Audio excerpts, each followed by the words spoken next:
Ooh, welcome back guys, it's Raw Geek here. Yes, so guys, this is the last video. This is the last video. Video 4 of 4 on my sort of retro console project thingy. If you've been following along, brilliant. If you've just done it because you're interested, then that's amazing. If you're taking any inspiration from this, do it yourself, even better. This is the bit where we're going to talk about how to get the games working, so a lot of you may well be interested in this, but I will remind you again, you shouldn't be playing ROMs that you don't have the original copy for. You possibly shouldn't even be playing ROMs at all, even if you do. But I'll leave that with you, because you're all responsible people, aren't you? Of course, everything in this video is not really me doing it, because I would never play a ROM, even if I had the copy of the game. This is just me talking over someone else doing it. This is all a figment of your imagination. It didn't happen, Mr. Officer. I wasn't there, you can't prove it. Now, earlier on in some of the videos, I did mention about the sort of SNES to USB controller port things. That they didn't work. They didn't really sort of pan out in the end. And that is the truth. They didn't pan out in the end. Now, they were just sort of online. Most of this stuff sort of comes from like China and things like that. And we didn't know if it would work because they're supposed to be used on PCs. And so, yeah, it's these things in there. I'll show you, hang on. So these things here were taken apart from, you know, converters that used to PC. Basically it goes to USB. Doesn't quite work out in the end controller wise. Couldn't configure the buttons properly. It was all a bit of a nose. I think you might be able to get them to work eventually if you do some coding, but it just wasn't working out for us, so we did ditch that idea. So in the end we just went with some wireless controllers, and these work really, really well. They just got like a little USB thing you plug into the Raspberry Pi. I'll show you in a second. And it's just wireless, and they configure perfectly with all the buttons you want to do. So this is the little doohickey, plugs into one of the available USB slots on the Raspberry Pi. But yes, anyway, the moment you've been waiting for, I'm now going to talk about how to get the emulators working and all that kind of stuff. So let's get into it.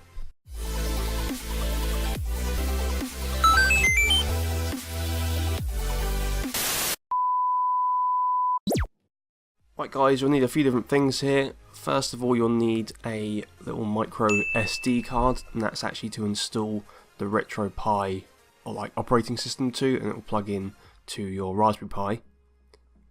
And with that, you'll also need an SD card reader to be able to access it on your PC and all that kind of stuff. I've got one where it goes in direct.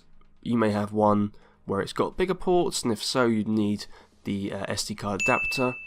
But if you're getting like a new one, the little micro SD card will probably go directly in to your reader like mine does with this. And then you'll also need a USB memory stick, and this is to transfer the ROMs to it. You can transfer the ROMs on the internet and stuff like that directly to it via the Wi-Fi, but I used the stick. Okay, so first things first, we need to get the SD card being read on our PC, so I put it directly into the slot of my SD card reader and attach the USB to my PC. And then once you're on your PC, you should be able to see that it's connected. Here for me it was L drive for whatever reason, and the best thing to do straight away is just to format that SD card. So right click and format, just with the default settings, FAT32. Quick format's enough, just to make sure it's, you know, it's in the right sort of file system. It probably would be fine anyway, but it's just a good thing to do. So don't need to change anything really, just go with what it's got.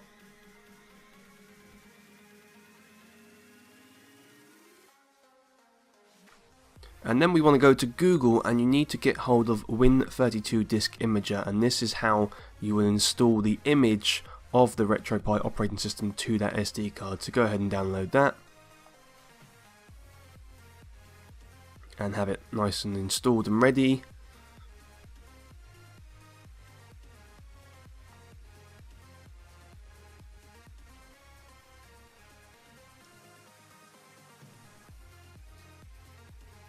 So just click run, whatever it says.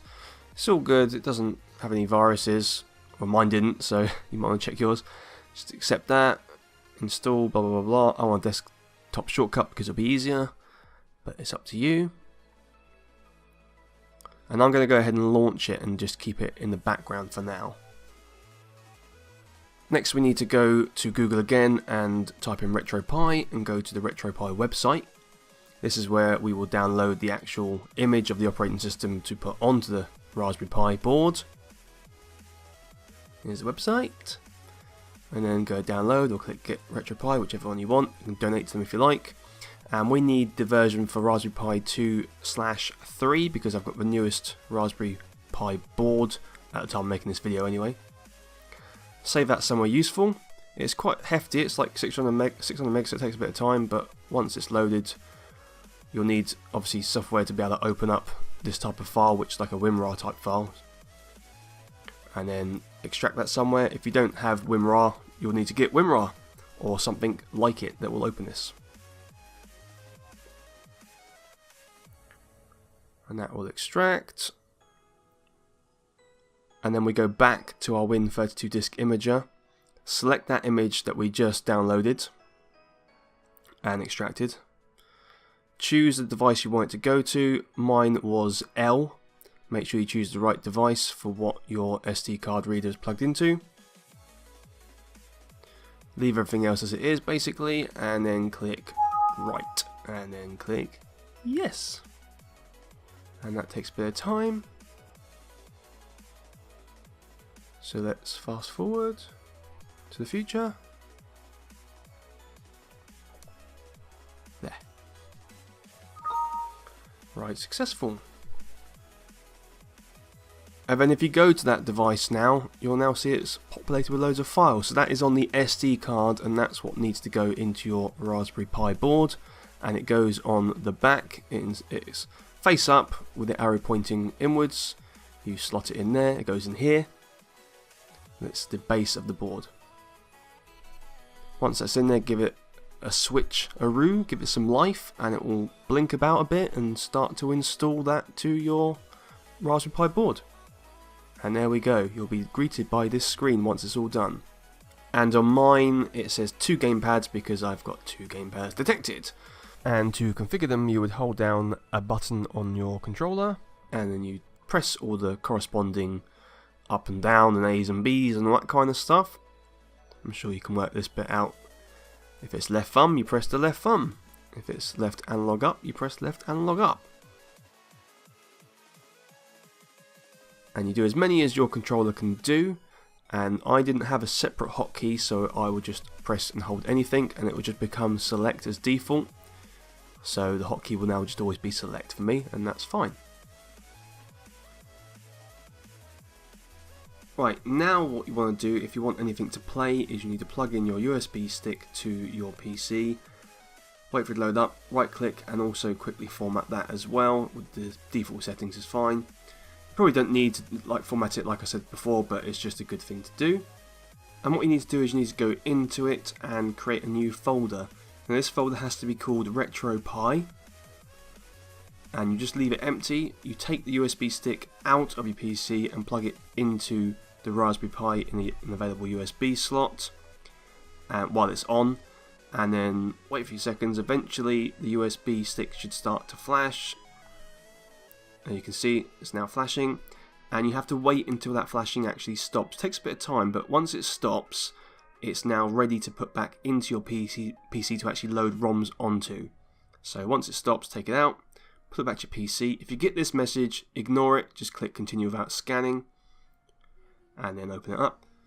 And now in that folder you created, you'll notice some other folders have been made, and most importantly is the ROMs folder, because it automatically puts in every emulator type, and you need to put in a corresponding ROM for the emulator type. So example here, to put in a NES ROM, a Nintendo Entertainment System ROM, you'd place it in here. Oh, and also this is exactly the same instructions really if you had, say, Windows 10. This is currently 7, but I actually upgraded to 10. So by magic it's now become 10, but it's exactly the same. And you would just paste in your ROM, and of course you've got the original game for the ROM you have, and the way you've got the by magic. And once you've done that, plug it into your Raspberry Pi to see the games available. It takes a bit of time to load. And for example, you can see Metal Gear is here, and if I click an A on it, it should load it up. And there you go, I've got Metal Gear running on my RetroPie.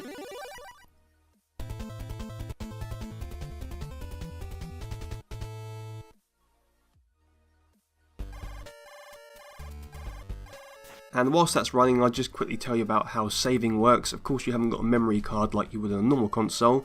Instead, it uses something called a state. And to do that, basically, if you want to do a save state, you press the select and left shoulder. And I'll show you how that works. So I would save where I currently am. And then to actually load that state, you would press select and right shoulder. And I'll show you that it's worked because I saved it there. I'll go back to this screen. I press select and right shoulder, and it loads me back where I was because it's loaded up that save state. Also, something that's good to do, if you go to the menu by pressing start, you select scraper, you can actually search for the proper like images and things like that for the games. So you just, the default settings are fine, you click start and it will find here, I've already got Golden Axe on here. You can scroll to the one you know is right. I know it's Golden Axe 1, so you pick on that. And then it's also searching, it's found that Metal Gear that I just played. I know it's that one, so I press A to accept the result for that.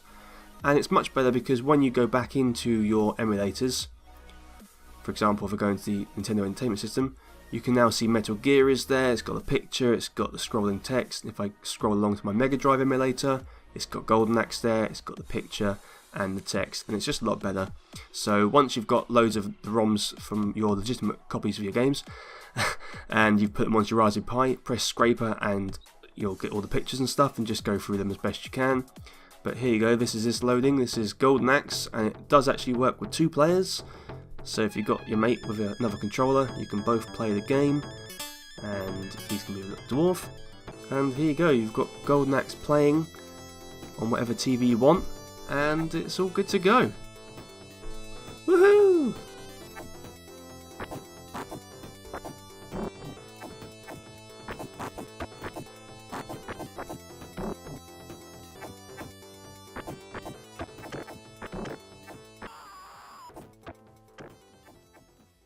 So yeah, all in all, really happy with this project. It was fun to do. I like, you know, making stuff. We've done that since we were kids, to be honest. We used to make things like, what do we used to make? Go-karts and boats, like things, just loads of random things. And yeah, I think the console looks good. Didn't cost much to do, and most importantly, it works. So yeah, may well do some videos, some streaming of us playing retro games now that it works, and hook up to my TV and all that kind of stuff. So that'd be really, really cool. But yeah, that's about it then, guys. That is my little retro console project done. So guys, if you like that, please click like. Make sure you're subscribed for more videos like this, and I'll see you on the next video. And until then, guys, remember, steal games responsibly. Okay, bye.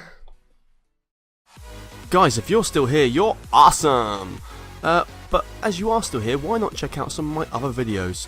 Oh, and if you haven't already, please click subscribe. Laters, haters.